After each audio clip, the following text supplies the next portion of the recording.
Good morning, basketball world. This is the Around the Association podcast for Tuesday. I think it's November 19th. I'm your host, Thompson, checking in with you.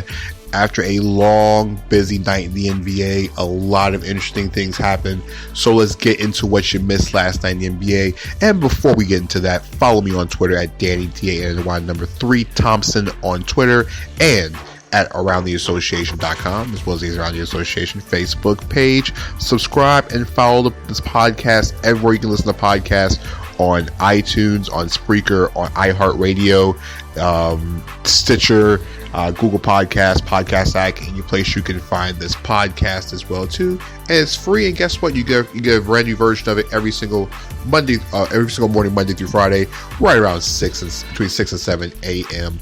Eastern time. So let's catch you back up on the NBA, and let's just really on a busy night in the league. The NBA slate had how many games on it? It was a busy 9-game schedule this week, and it was capped off by, let's just start off, Luka Doncic once again just does the unthinkable. Now, the kid's only 20 years old, and he becomes only the second player in the history of the NBA.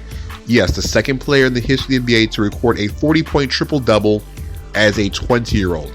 Doncic pulled off his 6th triple-double in 13 games this season as the Dallas Mavericks held on to beat the San Antonio Spurs 117-110 out at American Airlines Arena on Monday night. Doncic 42 points, to 11 rebounds, 12 assists, and really and his basically statement moment of that game was a step-back three-pointer, which is his usual shot with less than a minute to go in the game, to put the Mavericks ahead for good.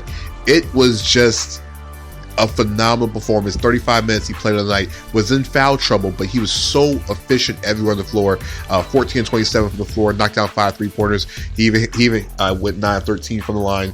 Doncic carried this team all night long. Also, they had a huge game, a career-high 22 points from Dorian Finney-Smith, 18 points and 10 rebounds from Kristaps Porzingis. The Mavericks are just one of the surprise teams in the NBA, not because they weren't talented. It's because me personally didn't expect the Mavericks to be this good this quickly, especially the combination of Doncic and Porzingis. You saw the talent there in the concept, but the Mavericks have learned how to hit shots at the end, and Doncic is one of the best closers in the NBA. The Spurs got this game really close. They were down by 14 to start the fourth quarter. DeMar DeRozan scored 36 points, led the Spurs to a comeback, but the Mavericks led from start to finish. 117-110 was the final out in Dallas. Other games on the night, of course, the Houston Rockets continue their winning ways, 132-108 over the Portland Trail Blazers. An off night for James Harden. I'm being sarcastic. Harden finished the game with 36 points, and ironically, when you score 36 points and you lower your scoring average, you know it's an off night for you. Russell Westbrook, 28 points, 13 rebounds, and 10 assists for his 141st career triple-double. And then Clint Capella averaged 22 points and 20 rebounds for the Rockets. This is the type of game that when Rockets fans saw Russell Westbrook added to this unit, was expecting to see on a nightly basis. Westbrook was just dominating and getting up and down the hill. Harden was knocking down shots, and Clint Capella was grabbing everything on the offense on the glass. Like I said, the 20 rebounds from him. The Blazers are struggling. They're 5-9. Potentially, Carmelo Anthony could be in the lab as early as tomorrow. They're going to need all the help they can get. The Blazers, but Melo has to play defense because you cannot stop. As much as good as Melo could be potentially offensively, he's got to learn how to play defense, because this Blazers team is not doing very well defensively, giving up over 115 points a game. Like I said, 132 on the night tonight. Another issue for the Blazers was Damian Lillard struggled to get 4-15 shooting from the floor. He's got to find a stroke, because the Blazers need him to score as many points as possible, because he is one of the most elite players in the NBA. And to piggyback on Harden's 36 points dropped him down to 39.2 points a game, which is almost 10 points a game behind the next person on the scoring list. And speaking of that, Giannis and the Milwaukee Bucks went to Chicago and took care of business 115-101 over the Chicago Bulls. Giannis 33 points and 10 rebounds in the game. The Bucks closed out the game on a 17-2 run after Kobe White knocked down 2 big shots to give the Bulls a 99-98 lead with 6 minutes to go in the game. Like I said, Giannis had 33 points and 10 rebounds. Brook Lopez 19 points, 10 rebounds, and 5 blocks for the Bucks, who are now 10-3 on the season. We'll continue out with the games on the East Coast, and we'll go out west. Knicks took care of business at home, 123-105 over the Cleveland Cavaliers. Julius Randle had his best game as a Knicks, 30 points and 7 rebounds for the Knicks on the night. Knicks pretty much dominated this game from the first quarter on. It was a different type of game for the Knicks. The Knicks cruised. It was really it was all about the Knicks tonight. 23 points for Marcus Morris, 15 points for RJ Barrett as well too. Knicks came in here, and Knicks for the second time in about less than a week looked like a different team compared to the last time they played. The Cavs came in about a week and a half ago and stomped the Knicks by 21 at home. But last night, Knicks controlled the game from start to finish. Randall played really well. Kevin Porter Jr. led Cleveland with 18 points, who did not have Kevin Love in the lineup due to back spasms because he exited the game on Sunday against Philadelphia. Pacers destroyed the Nets 115-86 in Brooklyn on Monday night. The Holiday brothers, 44 points, and then Aaron Holiday chipped in with 13 rebounds. Both of those career highs for Aaron. Justin had 20 points in the game. Now, mind you, the Nets did not have Kyrie Irving in the game, who was out another game for an injury, but the Pacers backcourt is just as decimated. No Malcolm Brogdon, no Jeremy Lamb. That's okay. The Pacers took care of business. Now 8-6 this season. Like I said, they got also good games from Domantas Sabonis as well too. Nets struggled. They're struggling to find water right now. And to be honest with you, Spencer Dinwiddie had 28 points and 8 assists, but the Nets shot 35% from the floor, and you cannot do that in the NBA, especially trying to beat teams like the Indiana Pacers, who are one of the streaking teams. Like I said, Sabonis gave you 16 points and 18 rebounds for the Pacers, like I said, once again, who are now 8-6 on the season. Raptors blow away the Hornets in the second half. This was a 5-point game. Raptors end up closing up shop 132-96 at home. OG Anunoby scored 16 of his 24 points in the third quarter. Pascal Siakam had 20 points and literally used reserve for the Raptors by the name of Terrence. That's not my finger because I can't remember. Terrence Davis had 16 points. All of them came in the fourth quarter. Raptors finished the game with 7 guys in double figures. Like I said, Nobi's 24 points. He left with an eye injury in the quarter. Hornets could not figure out ways to score the basketball, especially in the third quarter, especially defensively as well, too. Hornets were led by Marvin Williams, who had a team by 14 points. And all of them came, I think, in the first half for the Hornets in the game. All the games on the schedule, you had the Boston Celtics hold on to take care of the Phoenix Suns, 99-85. Jason Tatum, 26 points and 11 rebounds. Marcus Smart did have 17 points.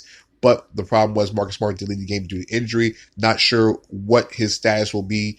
But the good news for the Celtics is that the Celtics bounced back from a heartbreaking loss yesterday in Sacramento. And they got to an early lead, up by 15 at halftime, and pretty much cruised the rest of the way. Smart sprained his ankle.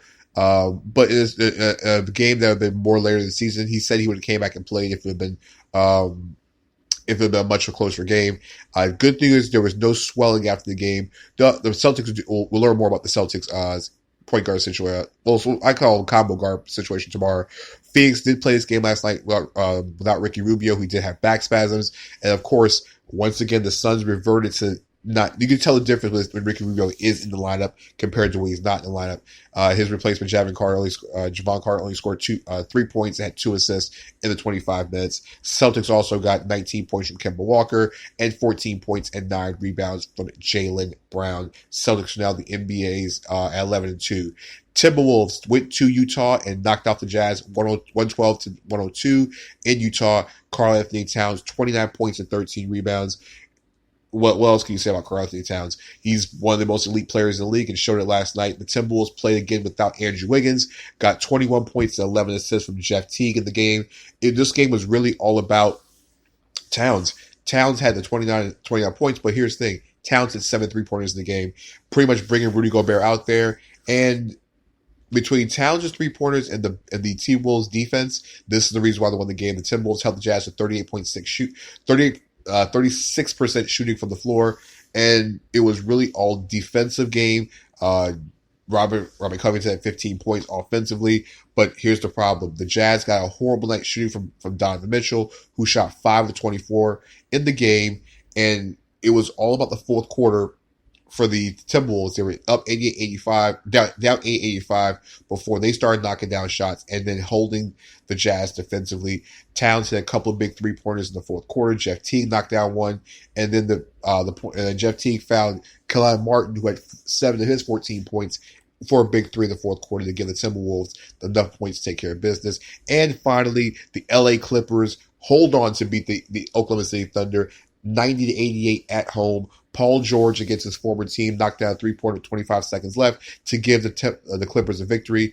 Here's the one thing with the Clippers. They're 8-1 at home, and the Clippers still have not had one game with Kawhi Leonard and Paul George together. This Clippers team is a dangerous group. But once again, like I said, they haven't had their main guy. Chris Paul is returned to LA. Every time we see him, he always has a big game. Chris Paul did finish leading the Thunder in the game last night with 22 points, 4 rebounds, 4 assists, 4 steals, in typical Chris Paul fashion, being everyone on the court. Danilo Gallinari had a chance to tie the game and just fell short. Clippers took care of business, had an overturn call. Like I said, Gallinari couldn't hit a three-pointer at the end of the game. And the Clippers now 8-1 at home. Montrezl Harrell had 28 points and 12 rebounds off the bench to lead the Clippers. And the Clippers also got a double-double for Ivica Zubac, 12 points and 10 rebounds. The Thunder fell short. Danilo Gallinari 14 points. And Shai Gilgeous-Alexander, in his return back to LA, had only 11 points. So, we just went over everything in the NBA. Like I said, a good night in the NBA. So let's go to the stud of the night. And the best player of the night, of course, is Luka Doncic. I know James Harden had 36 and Russell Westbrook had a triple-double. Giannis had honorable mention with 33 and 10. But the guy who really took care of business tonight was Doncic. Huge effort, huge game from him. 42 points once again. It's just Luka all over again. And to be honest with you, Doncic has put himself in that race. We're talking about who is some of the best players in the league. You got to put Luka Doncic up in that top 10 to 15 right now. He's just been that good. And who would have knew that a trade like between Atlanta and Dallas would work out so well for both teams that neither team lost the trade. So let's get into what's going to happen on Tuesday night. A little bit lighter night in the NBA. It's a 4-game schedule on Tuesday, and this is the one that is capped off. Well, best game of the night to look out to will be out in Sacramento. The surging Sacramento Kings take on a Phoenix Suns team that might not have Ricky Rubio. The Kings have won 5 of their 7 games in the month of November. Look, a totally different team, and this is also the same team that beat the Boston Celtics with the best record in the league on Sunday. Suns hopefully trying to avenge a struggling performance at home last night. Like I said, we don't know Ricky Rubio's status. Hopefully he would be in action for the Suns because they're a totally different team, but he's running the floor and running the show. Other games on the schedule, NBA TV will have the Pelicans and Blazers in New Orleans at 8 o'clock. This could be the game where Carmelo Anthony does make his debut. The Blazers need every little thing they can to go against a Pelicans team who hopefully will get some of their starters back. I mean, they've missed more guys due to injuries that I can think of. Lonzo Ball still not healthy. Josh Hart might be out. Derek Favors is still not 100%. They're a missing mash ward. I mean, I think they had like 7 or 8 guys who were unavailable. At one point this week, the Pelicans only had 8 or 9 healthy bodies.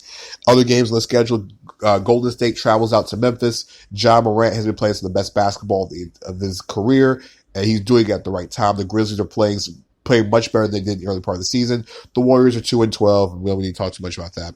And the final game of the night, out in La La Land in Los Angeles, the LA Lakers will will finish up the night. I think their game is at 10:30, and they're at home, taking on. Let me get their opponents. I don't have it in front of me right now. The opponent for the LA Lakers on Tuesday night will be the Oklahoma City Thunder. Thunder is second in the back-to-back in Staples Center. The good old Staples Center's 1-2 punch. They get the Lakers team who was just thriving and their effort on Sunday night against the Atlanta Hawks. LeBron James was everywhere. Another big night from him. Anthony Davis. They are getting contributions from a lot of different places. KCP had a big game, especially early in the game. They got him going early. And now, mind you, the Thunder, they're coming off a game where they couldn't close out down the stretch, couldn't hit shots against the LA Clippers, and now they're going against a Lakers team, like I said, who is 11-2, arguably the best team in the NBA between them and the Celtics, depending on what day and how you feel. Expect LeBron James to have a huge game on Tuesday night. So we caught you back up on the NBA. Follow me on Twitter at DannyDANNY 3 on Twitter, as well as AroundTheAssociation.com. Subscribe to the podcast everywhere you see podcasts, anywhere from iTunes to Spreaker to Spotify to Google Podcasts, everywhere else. And also, you want my thoughts on Carmelo Anthony and his potential debut tomorrow night and what he's going to bring to the table? Check out AroundTheAssociation.com because I got more about Carmelo Anthony. So, We'll catch you guys tomorrow. Like I said, it's a quick 4-night game, 4 games night in the NBA, so we'll have a lot more to talk about, a little bit more in depth with the games. So for myself, I'll check you guys out tomorrow for Rally Association, the podcast. Peace.